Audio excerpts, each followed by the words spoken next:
Seja bem-vindo a mais um Hello World. Somos o Comé, fazemos parte de um grupo de pesquisa e extensão da UDESC e hoje vamos ver o nosso Hello World de circuitos elétricos. Bom, para começar, o Hello World ele é utilizado por aspirantes de programação para quando querem ver alguma outra linguagem de programação, eles acabam pesquisando uma língua e a primeira coisa que eles entram em contato é alguma forma de dar o Hello World. Seguindo a mesma lógica, eu quero fazer um Hello World de circuitos elétricos, mas você sabe, circuitos elétricos não tem como tu programar, não tem compilador, não tem nenhuma dessas coisas. Então o que a gente vai ver hoje é o primeiro passo que tu aprende em circuitos elétricos. E como a gente já tem um quadro chamado Hello World, eu resolvi pegar isso e fazer um Hello World de circuitos elétricos. Primeiramente, vamos começar pela história. Sobre circuitos elétricos e derivados do início da elétrica, vocês vão encontrar diversas histórias do período de 1800 por aí. E por hoje a gente vai começar a falar sobre Alessandro Volta. Ele acabou criando um experimento chamado pilha de volta, na qual na época de 1800 ele acabou contrariando os experimentos que um outro pesquisador chamado Luigi Galvani acabava fazendo. Luigi Galvani acreditava que a elétrica em si, a eletricidade, tinha origem no corpo dos animais. Quando Alessandro Volta acabou fazendo a pilha de volta, que é um monte de disco de metal de ferro e cobre, utilizando um pouquinho de pano molhado junto para fazer a ligação entre o cobre e o ferro, ele acabou criando o que pode ser considerado o primeiro circuito elétrico. Existem outros pesquisadores que podem dizer que esse não é o primeiro circuito elétrico. Fato é, com esse experimento, o Alessandro Volta acabou criando o pai das pilhas que a gente conhece hoje. O Alessandro Volta foi tão importante para a elétrica que o seu sobrenome Volta foi simplificado e passou a ser utilizado Volt, que é uma medida de tensão utilizada na elétrica. Historinha legal, mas a gente tá no mini curso de circuitos elétricos e até agora tu não ensinou nada pra gente. Quando que a gente vai começar a trabalhar com isso? Bem, para começar, a gente precisa definir que circuitos elétricos, eles têm duas formas. Ele tem a primeira forma, que é a forma desenhada, que vocês conseguem ver aqui, e a segunda forma é a sua forma real. Bom, para começar, a gente precisa definir que existem dois tipos de circuitos elétricos em si, que seria o circuito na vida real, que é essa aqui da direita, e a forma simplificada, que é a sua versão em desenho, que é a parte da esquerda. A versão de desenho ela é feita como sendo uma forma de simplificar o circuito de alguma forma que, quando uma outra pessoa for olhar, ela consiga identificar facilmente os seus componentes e o que cada fio de cobre ali, para onde é que ele está indo. Isso daí em circuitos pequenos pode não parecer muito importante, mas em circuitos desse tipo aqui, que são gigantes, é algo essencial para caso dê alguma falha em algum componente, tu saiba para onde que ele está indo, o que pode dar errado antes de tu montar de fato, ou, como eu disse anteriormente, quando der erro. Para desenhar o circuito, vocês podem cair numa tabela com diversos componentes diferentes. Aqui está uma tabela com alguns componentes bem básicos na qual vocês vão encontrar. Vale ressaltar que não é porque ele aparece numa tabela que ele vai ser utilizado todas as vezes. Por exemplo, aqui a gente tem uma forma que está identificado um resistor e aqui a gente tem outra forma que está identificado um resistor. Vocês também podem notar que a fonte também muda dependendo do desenho e quem desenhar, o software que tu utiliza ou como tu quer representar. Esse circuito que eu estou mostrando agora vai ser o mesmo que vamos montar na aula de hoje. Bom, para começar, vamos falar sobre esse componente aqui chamado de resistor. O resistor pode ser desenhado dessa primeira forma aqui. O valor da resistência de um resistor ele é medido em ohms, que é esse símbolo aqui. E ele na vida real ele se parece com isso daqui, onde cada faixa ela representa alguma coisa. Mas o que representa cada uma dessas faixas de cores diferentes? Bem, para isso existe uma tabela chamada tabela de cores de resistores. Nela você pode encontrar alguns resistores que têm 4 faixas e outros resistores que existem 5 faixas. Onde os 2 primeiros ou 3 primeiros, dependendo do resistor que tu tem, são os valores na qual você vai ter fixo. A penúltima lista vai ser o multiplicador e o último deles vai ser a tolerância. Geralmente a tolerância de um resistor ele é de 5% na grande parte dos resistores, porque no final das contas os 5% não vai ser tão importante a ponto de queimar o teu circuito. O outro componente que vamos ver agora é o LED. Uma parte importante do LED é que você vai encontrar LEDs de diferentes cores, diferentes tamanhos e diferentes formas também. Mas o importante que tu precisa saber é que caso você tenha um LED como esse daqui, é importante saber que a perna maior dele é o lado positivo e a perna menor dele é o lado negativo. Caso o LED que tu for pegar ele esteja cortado e tu não consiga identificar qual que é o positivo, qual que é o negativo, você consegue olhar também para a estrutura interna dele, porém caso tu não consiga ver isso também é só na prática mesmo. E se tu conectar ele ao contrário, tu não vai explodir nada, porque apesar de tu ligar ele errado, ele não é que nem um capacitor que pode explodir se tu conectar ele errado. Então, sem problemas nessa parte, vamos passar para a parte do circuito real. Meu objetivo é que tu consiga montar o circuito mesmo caso tu não tenha os equipamentos necessários. Porém, caso tu queira comprar e realmente esteja interessado na área de circuitos elétricos, um dos componentes que tu vai achar bem necessário ter, porque tudo que é protótipo de circuito tu vai encontrar é um protoboard, pois o protoboard é uma forma fácil de conectar componentes. Tu consegue encontrar na internet como que ele funciona, mas dando uma leve pincelada aqui, o protoboard ele funciona basicamente na horizontal. Na horizontal os circuitos estão ligados em paralelo e na vertical eles acabam sendo separados. Caso tu não esteja entendendo direito, dando uma olhada no interior dele você consegue enxergar o que eu estou falando.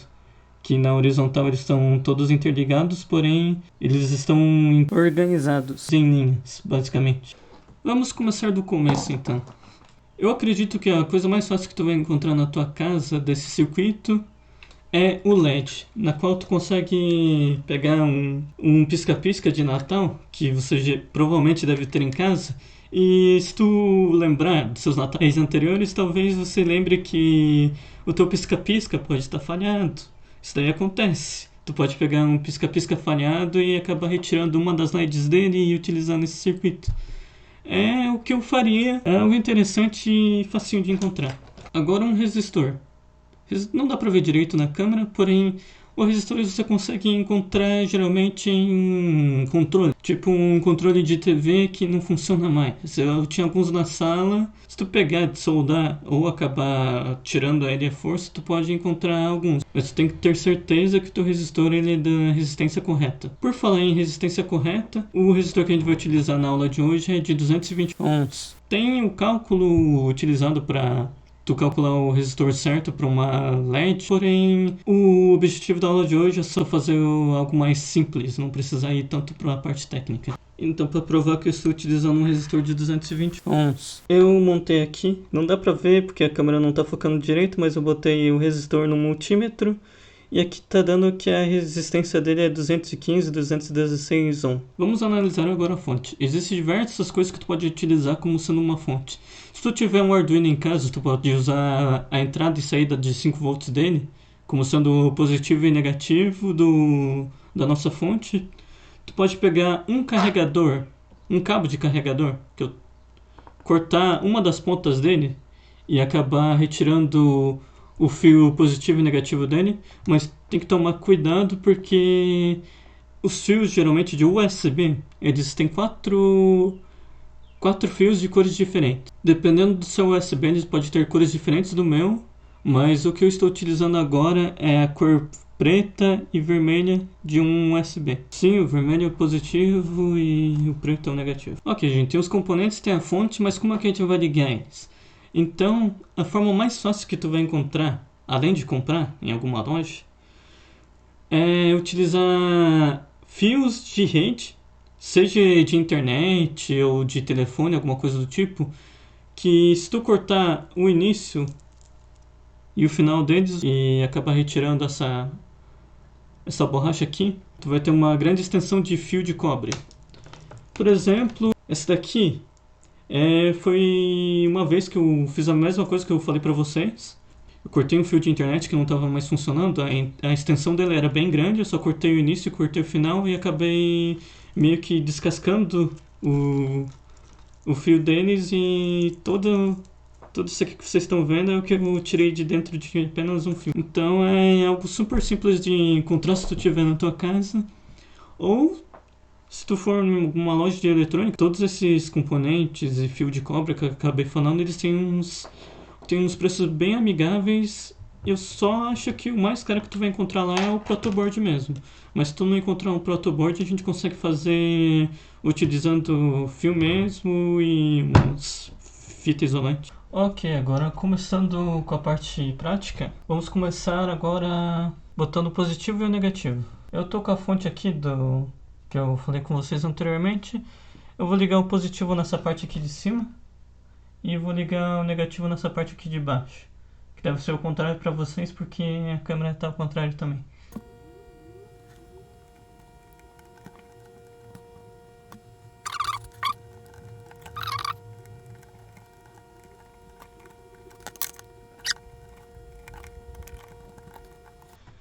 Ok, o negativo está aqui, o positivo está aqui em cima ou embaixo.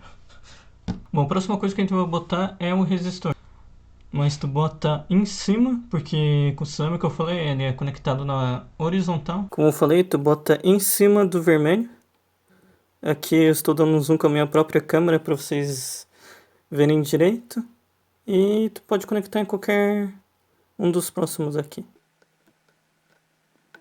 Continuando agora com a LED, tu pega o lado, a perna maior dela, conecta no final, da onde tu tinha botado a tua outra perna do resistor. E eu vou deixar a parte negativa dela do outro lado, mas é só para ficar fácil de compreender depois. Vejamos, você poderia muito bem ter conectado esta perna aqui, esta perna do negativo aqui no negativo da fonte. Porém, caso o teu LED não seja tão grande assim, tu pode fazer igual eu vou fazer agora, que é botar um jumper aqui, onde ele vai fazer a ponte com o negativo.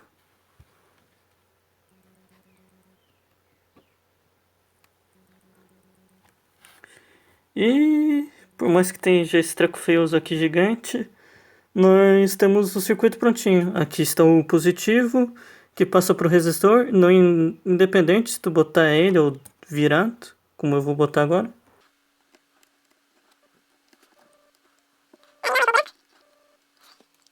Pronto.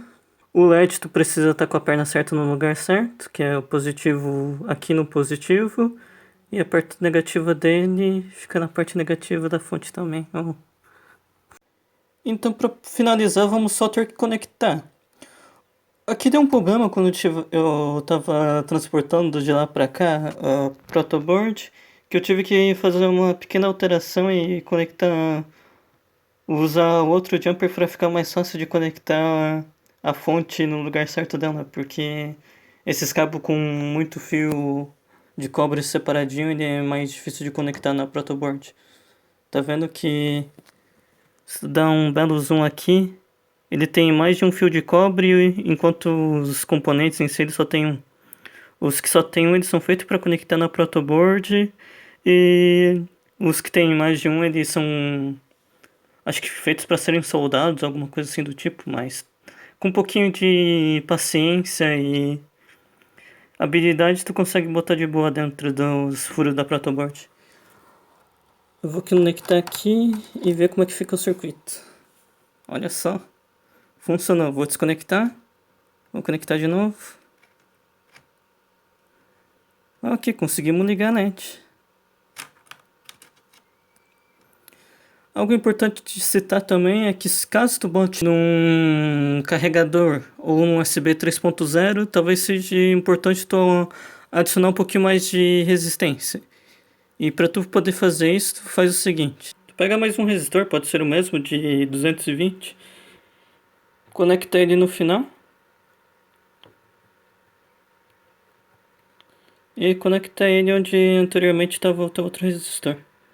Aí assim os dois valores da resistência vão ser somados e tu tem menos risco de queimar o LED. Deixa eu botar ele agora na fonte, ligar a fonte. E como vocês podem ver, não queimou. Quanto mais resistência tu botar, menos brilhante é para ficar o LED. Então, caso tu tenhas demais resistência, tipo, não consiga encontrar um de 220, encontre um de 1000, tu pode botar e ver se liga, se fica mais fraco, alguma coisa do tipo. E o vídeo de hoje fica por aqui. A gente conseguiu fazer o nosso circuito. Um recado para ficar de segurança é tu nunca mexer ou tocar nos outros componentes ou até mesmo em qualquer fio do circuito enquanto ele estiver ligado. Isso pode ocorrer problemas principalmente caso tu esteja lidando com alguma tensão superior, uma tensão maior. A de 5 volts provavelmente não vai sentir muita coisa, porém quanto mais precaução tu tiver com elétrica, é melhor, irmão. É bom se manter o cuidado quando estiver trabalhando com a elétrica para evitar possíveis choques ou até alguma queimadura caso tu esteja lidando com algum componente mais específico. Então, o vídeo de hoje fica por aqui. Deixa o like se você gostou e até uma próxima.